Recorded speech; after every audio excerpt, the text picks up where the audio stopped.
ইসলাম দেশ এবং মানবতার অতন্ত্র প্রহরী ইসলামী আন্দোলন বাংলাদেশ গাইবান্ধা জেলার পক্ষ থেকে বৈষম্য বিরোধী ছাত্র আন্দোলনের আজকের এই ইফতার মাহফিলের সকল উপস্থিতিকে ধন্যবাদ এবং মোবারকবাদ জানাচ্ছি। সেই সাথে শ্রদ্ধার সাথে স্মরণ করছি এই দীর্ঘ 15 বছরে ফ্যাসিস্ট সরকারকে হটানোর সংগ্রামে যে সকল অকুতোভয় সৈনিক নিজের বুকে তাজা রক্ত জমিনে ঢেলে দিয়ে আমাদেরকে এই মুক্ত নিঃশ্বাস নেওয়ার সুযোগ করে দিয়েছেন। আমরা দোয়া করি আল্লাহ রাব্বুল আলামিন সেই সকল ভাইদের জান্নাতুল ফেরদাউস নসিব করুন, আমরা সবাই বলি আমিন।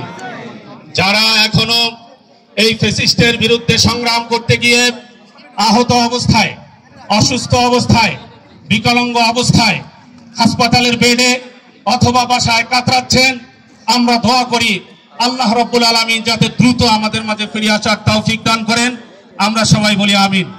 সংগ্রামী ভাইরা, আমরা দেখেছি দীর্ঘ 15 বছর বাংলার আকাশে যখন জগদ্দল পাথরের মতো এই ফ্যাসিস্টরা জেগে বসেছিল, বাংলার মজলুম জনতা মুক্তির জন্য ছটফট করছিল, তখন সকল রাজনৈতিক দল শত চেষ্টা করেও জগদ্দল পাথরকে ছাড়াতে পারে নাই।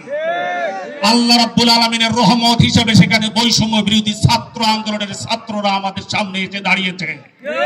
সত্য কথা বলতেই হবে, তারা এই বাংলার আকাশে মুক্ত নিঃশ্বাস নেওয়ার সুযোগ করে দিয়েছেন, ঠিক না বেঠিক?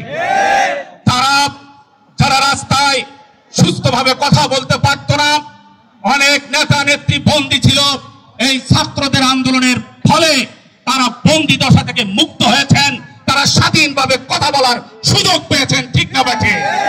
কাজেই সর্বদা সবসময় এই ছাত্রদের সম্মান এবং ইজ্জতের সাথে আমাদের দেখা দরকার।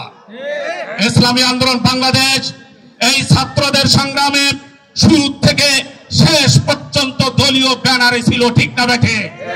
4 তারিখে আমাদের শাহেখ ফয়জুল করিম মিছিল সহকারে শাহবাগে গিয়ে এই ছাত্রদেরকে সংহতি প্রকাশ করেছে এবং 5 তারিখে নিজের জীবন বিপন্ন হবে এটা জেনেও লক্ষ লক্ষ জনতাকে সাথে নিয়ে এই ছাত্রদের আহ্বানে বঙ্গভবনের দিকে এই ব্যারিকেড, পুলিশের ব্যারিকেড ভেঙে সর্বপ্রথম ইসলামী আন্দোলন বাংলাদেশ যাত্রা শুরু করেছিল, ঠিক না বেঠিক?